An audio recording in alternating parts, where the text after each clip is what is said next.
मुख्यमंत्री पुष्कर सिंह धामी ने प्रदेश में किया धुआंधार प्रचार। राज्य में 90 से ज्यादा जनसभाएं, रोड शो, कार्यकर्ता मिलन कार्यक्रमों में हुए धामी शामिल। संगठन के लिए चुनावी मोर्चे पर अंतिम दिन तक डटे रहे धामी।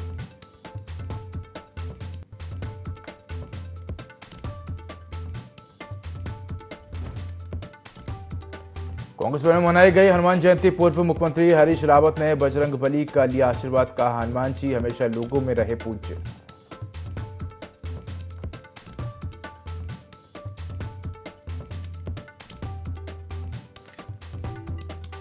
उत्तराखंड में हनुमान जन्मोत्सव की धूम। जगह जगह निकाली जा रही शोभा यात्रा। श्रद्धालु सुबह से कर रहे हनुमान चालीसा का पाठ।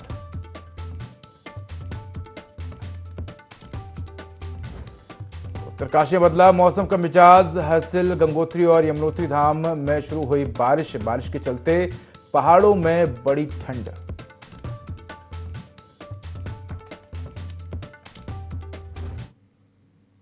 नमस्कार, मैं हूं उदय। देवभूमि लाइव में आपका स्वागत है। बुलेटिन की शुरुआत करेंगे तमाम बड़ी खबरों के साथ। उत्तराखंड में 19 अप्रैल को लोकसभा चुनाव संपन्न हो गया है। लोकसभा चुनाव 2024 में उत्तराखंड में 55.89% वोटिंग हुई है। वोटिंग का यह आंकड़ा पिछली बार की तुलना में काफी कम है। उत्तराखंड लोकसभा चुनाव में कम वोटिंग परसेंटेज का कारण चुनाव बहिष्कार माना जा रहा है। कई जिलों के गांव में मूलभूत सुविधाओं, विकास कार्यों की मांग पूरी न होने पर चुनाव बहिष्कार किया गया, जिसके चलते उत्तराखंड में वोटिंग परसेंटेज कम हुआ है। धर्मपुर से भाजपा विधायक विनोद चमोली ने कहा कि मत प्रतिशत घटना चिंता का विषय है और जिन जगहों पर चुनाव बहिष्कार किया गया है उसकी जांच कराई जाएगी। और इस मामले में सीएम धामी ने चुनाव बहिष्कार करने वाले गांव की समस्याओं की रिपोर्ट शासन से मांगी है।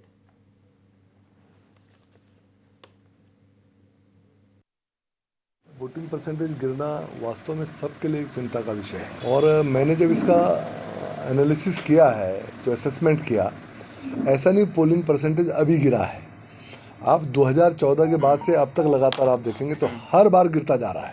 और ये भी तब है कि जब निर्वाचन आयोग और चुनाव आयोग ने लगातार पोलिंग परसेंटेज 75% करने के लिए एक अवेयरनेस प्रोग्राम तक चलाया। वोट डालना अनिवार्य होना चाहिए किसी भी लोकतंत्र के लिए। वही इस देश की सारी सुविधाओं का लाभ ले सकते हैं जो लोकतंत्र में सरकार बनाने में अपनी जिम्मेदारी निभा रहे हों।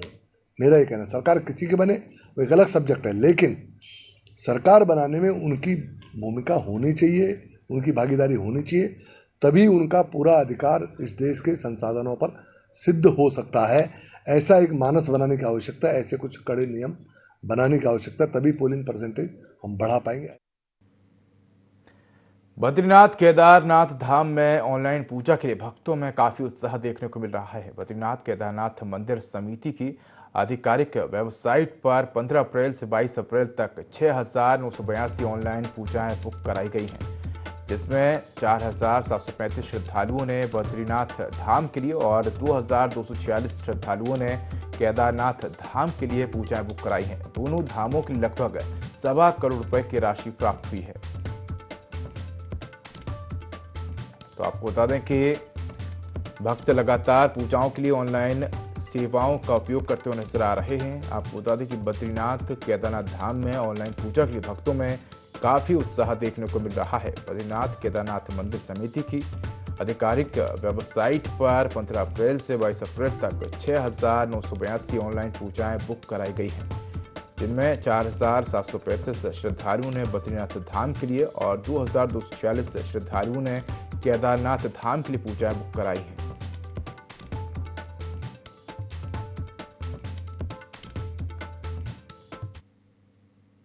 कांग्रेस पार्टी के नगर निकाय प्रभारी वीरेंद्र पोखरियाल का कहना है कि भ्रष्टाचारियों के पीछे ईडी, सीबीआई जैसी एजेंसियां लगाकर अपने पाले में कर रही हैं और भ्रष्टाचारी नेता भाजपा रूपी गंगा में डुबकी लगाकर अपने आप को पाप मुक्त कर रहे हैं। प्रधानमंत्री नरेंद्र मोदी हर जनसभाओं में ईमानदारी का राग अलाप रहे हैं, लेकिन सत्यता यह है कि तमाम भ्रष्टाचारी, दुराचारी और भूमाफिया भाजपा में शामिल हो रहे हैं।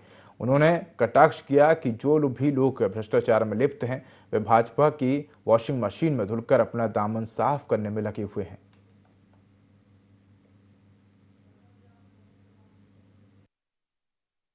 प्रधानमंत्री का एक बयान आया था कि मेरे सामने कोई भी भ्रष्टाचारी टिक नहीं सकता, कोई भी।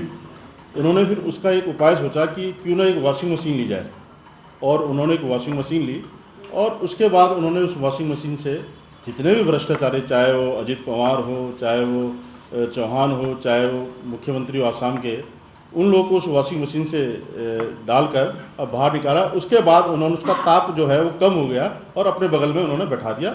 और भ्रष्टाचार के जिस मुद्दे पर उन्होंने कांग्रेस को घेरने का काम किया था कि कांग्रेस में इतने लोग भ्रष्टाचारी हैं, मैं उनसे ये पूछना चाहता हूँ कि अब वो भ्रष्टाचारी कहाँ हैं? आज उनकी पार्टी में है।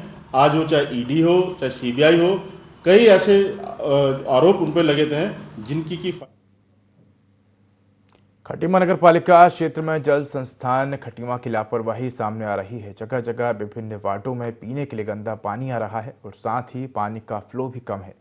इस संबंध में वार्डवासियों ने अधिशासी अभियंता कुमाऊं जल संस्थान खटीमा के अधिशासी अभियंता अजय कुमार को ज्ञापन दिया, जिस पर वार्डवासियों का कहना है कि 10 से 12 बार खटीमा जल संस्थान कार्यालय में आ चुके हैं, लेकिन किसी प्रकार की सुनवाई नहीं हुई है। वहीं वार्ड में पहले जिन पाइपलाइन से 4-5 कनेक्शन थे, अब 50-60 कनेक्शन हो गए हैं और पाइपलाइन जगह जगह लीकेज होने के चलते घरों के अंदर पीने के लिए गंदा पानी आ रहा है।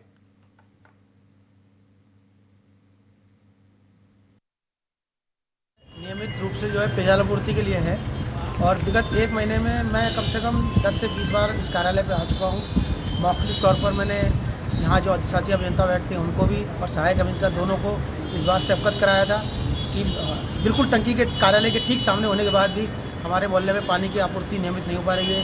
पानी आ रहा है तो गंदा आ रहा है और नियमित तरीके से नहीं आ रहा है और प्रेशर बहुत कम आ रहा है, जिस वजह से लोग मोटर चला रहे हैं उसके बाद ही पानी नहीं आ रहा है। लेकिन ये जल संस्थान की काहिली है कि वो सड़कों को जगह जगह गड्ढे खोदकर अपने कार्य की स्थिति दिखा रहा है, लेकिन जनता परेशान है। तो इसी संबंध में हम लोग आज आए थे और हमने अपना ज्ञापन प्रस्तुत किया है कि अगर हमारी मांगें जल्दी पूरी नहीं करी गई, हमारे यहाँ पेयजल की आपूर्ति नियमित नहीं की गई, तो हम यहाँ पर धरना प्रदर्शन के लिए बाध्य होंगे। काफ़ी सारी लोग आए थे वहाँ से और जो प्रकरण है पेयजल बहुत महत्वपूर्ण और संवेदनशील विषय है, तो विभाग इसमें संवेदनशील होकर और त्वरित कार्रवाई करके ये आश्वासन देता है कि अधिकतम 7 दिवस के अंतर्गत इस समस्या का हम निस्तारण करेंगे पूर्ण रूप से स्थायी। और वर्तमान में जो सिस्टम में कमियां हैं जो ठीक करने की ज़रूरत है तात्कालिक रूप से, तो उसके लिए विभाग अपनी गर्मियों की कार्य योजना बना चुका है, जिसके लिए एक नंबर भी हम इस्टेब्लिश कर रहे हैं। अभी वो अखबार में भी हम पब्लिश करेंगे, जिसपे स्थानीय लोग अपनी पेयजल की समस्याएं, लाइनों की लीकेजेस इत्यादि मामले उसमें दर्ज। पूर्व उत्तराखंड में चैत्र नवरात्र के चंडी चौदस बड़े धूमधाम से मनाई गई। वहीं धर्मनगरी हरिद्वार में मां भगवती के तमाम मंदिरों के साथ साथ सिद्धपीठ चंडी देवी मंदिर पर चंडी चौदस के दिन श्रद्धालुओं का तांता लगा रहा, जहां बड़ी संख्या में माता के भक्त दूर दूर से दर्शन करने पहुंचे। बता दें कि देश के 52 शक्तिपीठों में से एक चंडी देवी मंदिर का पौराणिक इतिहास है, जिसमें बताया जाता है कि जब शुंभ निशुंभ ने धरती पर आतंक मचाया, तब देवताओं को उनके अत्याचार से मुक्ति दिलाने के लिए मां भगवती ने चंडी का रूप धारण कर राक्षसों का संहार किया। चंडी चौदस का बहुत ज़्यादा महत्व है। माता का मंदिर पहाड़ों पर है और ऐसा माना जाता है कि इस दिन माता के दर्शन करते हैं तो बहुत ही पुण्य मिलता है और सारी मनोकामनाएं पूरी होती है। इसलिए हम लोग भी वहां से दर्शन करने आए और हमें मन को बहुत शांति मिली और बहुत ही अच्छा लगा। माता के जो है चैत्र के नवरात्रे प्रारंभ हो रखे हैं और उसी में जो है आज चतुर्दशी का जो दिन है उसमें चंडी चौदस का पर्व जो मनाया जा रहा है, धार्मिक मान्यताओं के अनुसार चंड मुंड शुंभ निशुंभ आदि दैत्यों का संहार करने के पश्चात जो भी भक्त श्रद्धालु जो है माँ भगवती से पूजा करता है, अर्चना करता है, माँ की पाठ करता है, हवन करता है, धार्मिक कृत्य करता है, मनोकामनाएं मांगता है माँ भगवती से, तो उसकी सभी मनोकामनाएं पूर्ण होती है। देहरादून के विजय पार्क क्षेत्र में पेयजल को लेकर लोगों को भारी दिक्कतों का सामना करना पड़ रहा है। दरअसल विजय पार्क क्षेत्र के स्थानीय निवासियों को गंदा पानी मिल रहा है, जिस पर उत्तराखंड जल संस्थान ने भी अपनी कवायद शुरू कर दी है। इस बात को लेकर उत्तराखंड जल संस्थान के महाप्रबंधक इंजीनियर DK सिंह ने कहा कि गंदे पानी की शिकायत मिलने पर युद्ध स्तर पर कार्रवाई होती है और पानी की लाइन के जिस हिस्से में गंदे पानी का बहाव देखने को मिलता है तो उसे पूरी तरह बंद करके वहां पर टैंकर के माध्यम से पानी दिया जाता है। साथ ही उन्होंने कहा कि यदि पाइपलाइन में गंदे पानी का स्रोत नहीं मिलता है तो पूरी पाइपलाइन को बदला जाएगा।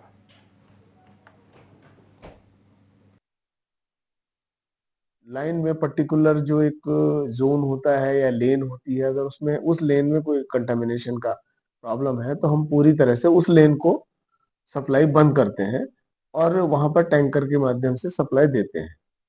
जब तक कि वो फॉल्ट ढूंढने में ना आ जाए, जिसकी वजह से वहाँ कंटामिनेशन फैल रहा है।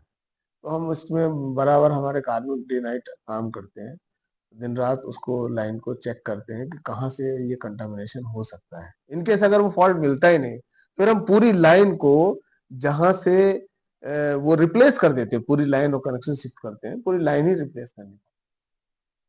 तो आपको बता दें कि पेयजल को लेकर रहवासियों को लगातार किल्लतों का सामना करना पड़ रहा है और इसी को लेकर अब कार्रवाई करनी शुरू कर दी है। तो जल संस्थान के महाप्रबंधक ने कहा कि जहां भी इस प्रकार की शिकायतें मिलेंगी उस जगह पर जो गंदा पानी का स्रोत है उसका निवारण किया जाएगा। साथ ही उन्होंने कहा कि यदि गंदे पानी का स्रोत नहीं मिलता है तो पूरी पाइपलाइन ही बदली जाएगी।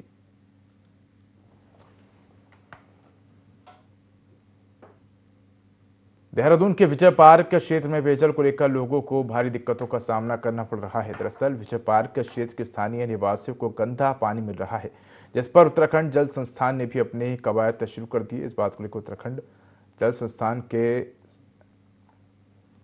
महाप्रबंधन इंजीनियर DK सिंह ने कहा कि गंदे पानी की शिकायत मिलने पर युद्ध स्तर पर कार्रवाई होती है। हनुमान जयंती के उपलक्ष्य में कांग्रेस प्रदेश मुख्यालय में हनुमान जयंती पाठ का आयोजन किया गया। इस कार्यक्रम में सभी कांग्रेस जनों ने प्रतिभाग किया। इस मौके पर कांग्रेस पार्टी के पौराणिक सांस्कृतिक प्रकोष्ठ के अध्यक्ष आचार्य नरेश आनंद नोटियाल ने कहा कि आज़ादी से लेकर अब तक कांग्रेस पार्टी सनातन धर्म का संरक्षण करती आई है। उन्होंने कहा कि सनातन धर्म के लिए जितने कर्म कांग्रेस ने किए हैं उतना भाजपा नहीं कर सकती है। पूर्व मुख्यमंत्री हरीश रावत कांग्रेस प्रदेश मुख्यालय पहुंचे और बजरंग बली का आशीर्वाद दिया। इस दौरान उन्होंने कहा कि सेवा भाव रखने वाले जितने भी लोग हैं उनके लिए हनुमान भगवान हमेशा आदर्श रहेंगे।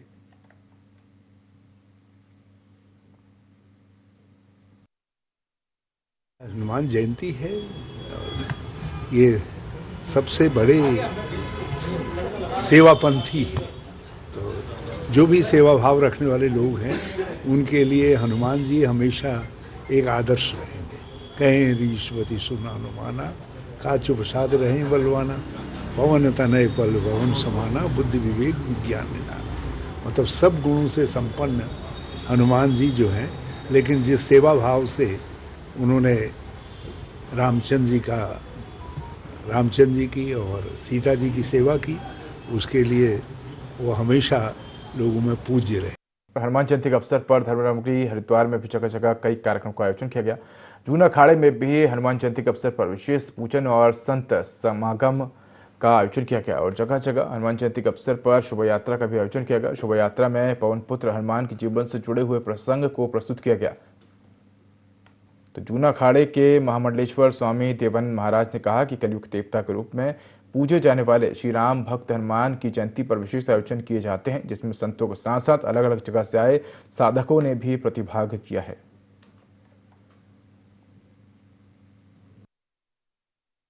हनुमान जी का आज प्राकट्योत्सव महोत्सव है और हनुमान जी ऐसे देव हैं जो आज भी सशरीर सृष्टि में विद्यमान हैं।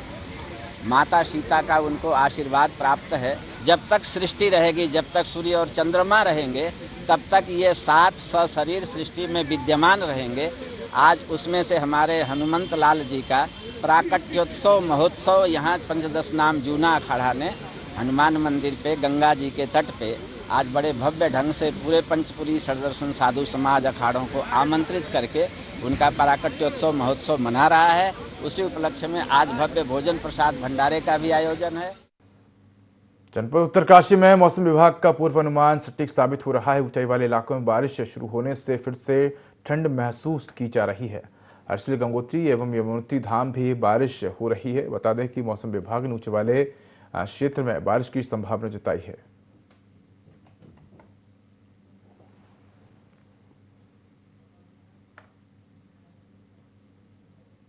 देश भर में पवन पुत्र हनुमान जन्मोत्सव की धूम नजर आ रही है। वहीं डोईवाला के भानियावाला क्षेत्र में सुबह से ही हनुमान की पूजा अर्चना के लिए हनुमान चालीसा संगठन और श्रद्धालुओं के द्वारा भव्य शोभा यात्रा निकाली गई। इसमें भक्तगण भगवा वस्त्र धारण कर हाथ में हनुमान ध्वज लिए हुए जय श्री राम जय हनुमान के नारों के साथ भक्ति में डूबे नजर आए। शोभा यात्रा भानीवाला से प्रारंभ होकर दुर्गा चौक जौहरी ग्रांट होते हुए पुनः भानीवाला में आकर समाप्त हुई। शोभा यात्रा में विशालकाय हनुमान जी की झांकी और नासिक का बैंड मुख्य आकर्षण का केंद्र रहा।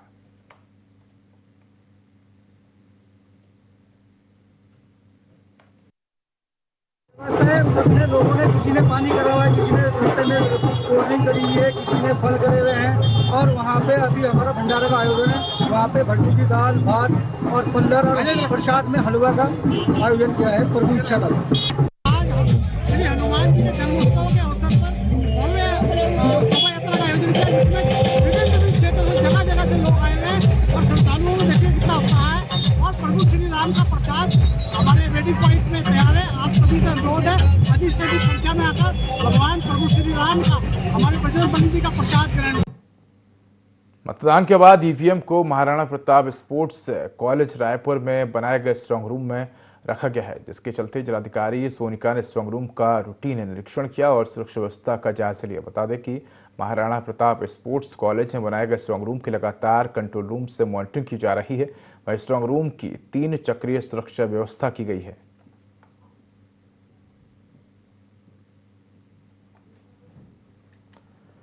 तो आपको बता दें कि जिलाधिकारी ने स्ट्रांग रूम का निरीक्षण किया है। आपको बता दें कि मतदान के बाद जो ईवीएम मशीनें हैं उन्हें स्ट्रांग रूम में रखवाया गया है। तो स्ट्रांग रूम की 3 चक्रीय सुरक्षा व्यवस्था की गई है और लगातार स्ट्रांग रूम की कंट्रोल रूम के माध्यम से मॉनिटरिंग भी की जा रही है।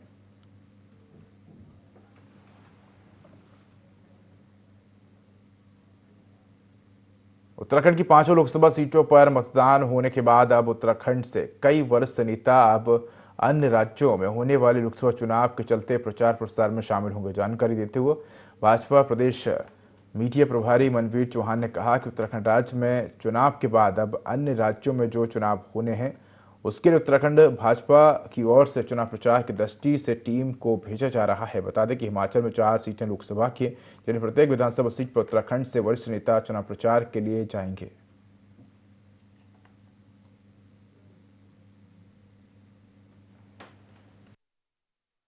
हमारे राज्य में प्रथम चरण के चुनाव में 5 सीटों पर चुनाव हो चुके हैं और अन्य राज्यों में अन्य चरणों में जो चुनाव होने उसके लिए उत्तराखंड बीजेपी से अन्य राज्यों में चुनाव प्रबंधन की दृष्टि से और चुनाव प्रचार की दृष्टि से एक टीम को भेजा जा रहा है।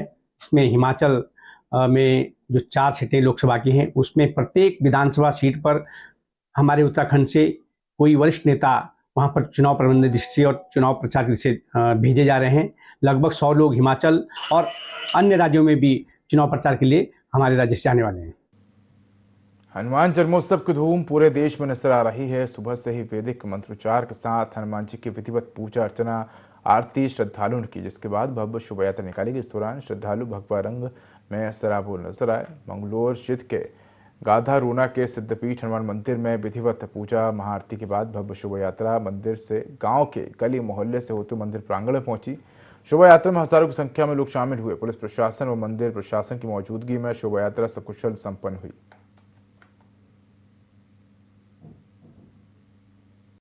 जी बहुत प्राचीन मंदिर है, ये बहुत पुराना हमारे यहाँ की है। वो परंपरा चलती आ रही है सदियों से, मंदिर से चलती है, पूरे गांव में घूमती है। या कोई प्यार में हम अपने से धूमधाम से मनाते हैं एक त्योहार के रूप में।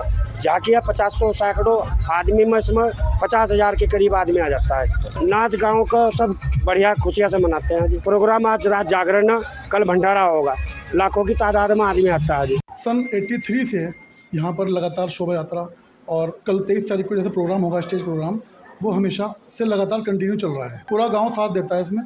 पूरे गांव की ये एक ऐसी सिद्धपीठ जगह है जहां दूर दूर से श्रद्धालु आते हैं। आपका पंजाब, हरियाणा, राजस्थान, रुड़की, हरिद्वार, आसपास के सारा गांव का क्षेत्र अक्सर सबका आता है, ताकि सब श्रद्धालुओं को भोजन की व्यवस्था भी। डीजीपी अभिनव कुमार ने पुलिस मुख्यालय देहरादून में पुलिस अधिकारियों की बैठक ली। इस दौरान पुलिस विभाग के बजट पर चर्चा की गई। इस दौरान डीजीपी अभिनव कुमार ने पुलिस अधिकारियों को जरूरी निर्देश दिए। बैठक में डीजीपी ने कहा कि पुलिस के कुल बजट का बेहतर उपयोग हो। उन्होंने कहा कि निर्माण कार्यों में निर्माण एजेंसियों की ओर से अच्छी गुणवत्ता की सामग्री का उपयोग किया जाए।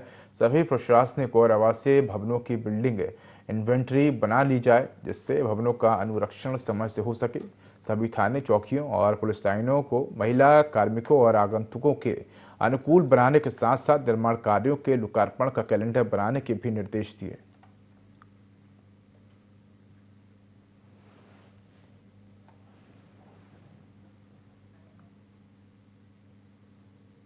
भगवान भोले शंकर की भूमि उत्तरकाशी में अष्टादश महापुराण समिति के तत्वाधान में आयोजित होने वाले अष्टोत्तरशत श्रीमद् भागवत कथा महापुराण और विष्णु हवनात्मक यज्ञ के लिए भागीरथी के पावन एवं सुरम्य तट पर अवस्थित विश्वनाथ नगरी उत्तरकाशी में आमंत्रित देव डोलियों की उपस्थिति में भव्य कलश यात्रा निकाली गई, जिसमें बड़ी संख्या में श्रद्धालु शामिल रहे। इसके बाद आमंत्रित देव डोलियों को आसन ग्रहण कराया गया। इस अवसर पर समिति के महामंत्री राम गोपाल पेन्यूली ने कहा कि श्रीमद् भागवत कथा का प्रारंभ कलश यात्रा के बाद होता है। कलश हमारे जीवन के हर क्षण में काम आता है। जन्म के समय भी कलश स्थापना की जाती है, मरने के समय भी शरीर के साथ कलश विसर्जित किया जाता है। में इतना बड़ा यज्ञ हो रहा है, इतना बड़ा महायज्ञ हो रहा है, जिसमें श्याम सुंदर पराशर जी की दिव्य कथा का आयोजन किया जा रहा है।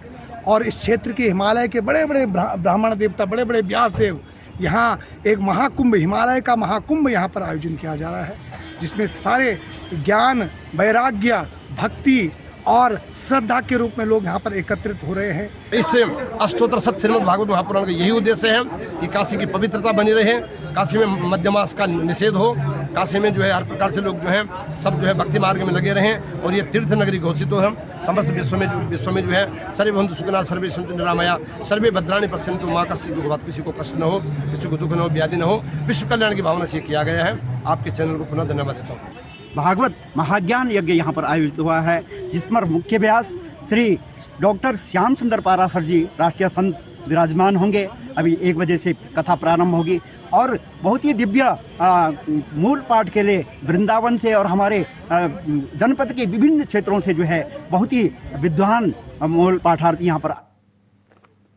चंपावत जिले में लंबे समय से बारिश न होने के चलते जिले में सूखा पड़ गया है, जिसका असर अब खेती, किसानी और पेयजल में दिखने लगा है। बारी कोट ब्लॉक के डोबा भागू के युवा किसान ने बताया कि पूरा क्षेत्र सूखे की चपेट में आ गया है। लंबे समय से बरसात न होने से उनके द्वारा लगाए गए कद्दू, शिमला मिर्च, बैगन और ककड़ी आदि की खेती पूरी तरह सूखने के कगार में पहुंच चुकी है। साथ ही गेहूं की फसल पूरी तरह चौपट हो चुकी है, जिसके चलते क्षेत्र के किसानों को आर्थिक नुकसान पहुंचा है। उन्होंने कहा कि खेती किसानी ही उन लोगों की आजीविका का मुख्य साधन है।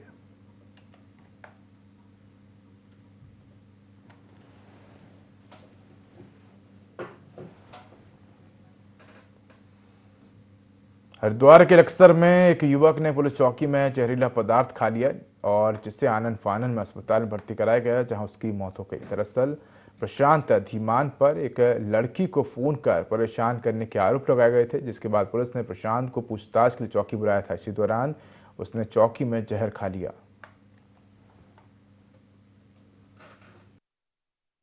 युवती द्वारा थाना चौकी क्षेत्र में एक कंप्लेन दी गई थी कि एक व्यक्ति उसको परेशान कर रहा है। एक सामान्य पूछताछ के लिए पुलिस को उसको बुलाया गया था, साथ में उसके परिजन भी साथ ही आए थे। इस बीच जो है वो युवक ने वहाँ पर जहर खाने की कोशिश की थी पूछताछ के बाद में, और उसको तुरंत जो है हॉस्पिटल ले जाया गया। उसके बाद हायर सेंटर से रेफ़र किया गया। इस बीच उसकी डेथ हो गई हायर सेंटर में। उस पर पूरे प्रकरण की जांच एसपी ग्रामीण द्वारा की जा रही है। हम लोगों के द्वारा ये भी कहा गया है वीडियोग्राफी के साथ पूरे इसका जो है पीएम मोदी के बाद मुख्यमंत्री पुष्कर सिंह धामी ने भी वोट बैंक को लेकर कांग्रेस पर निशाना साधा। उन्होंने कहा कि वर्ग विशेष के वोट बैंक के लिए किसी भी स्तर तक जाना कांग्रेस की नीति रही है।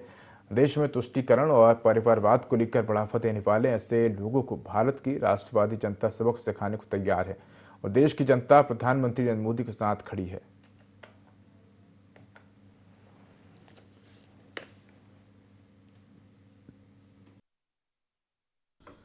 कांग्रेस की सोच हमेशा विभाजन की रही है, विभाजनकारी सोच रही है, तुष्टीकरण की इनकी नीति रही है और देश में 60 सालों के अंदर इन्होंने एक विशेष वोट बैंक की चिंता करी है और वही आज इनका जो घोषणा पत्र जारी होता है उस घोषणा पत्र में भी और इनके पहले हमारे देश के प्रधानमंत्री रहे मनमोहन सिंह जी ने भी अपनी वो सोच एक अपने भाषण में देश के सामने रखी थी कि संसाधनों पर, आर्थिक संसाधनों पर जो सबकी मेहनत की कमाई होगी उस पर समानता से पहला अधिकार एक वर्ग विशेष को देने की बात करी।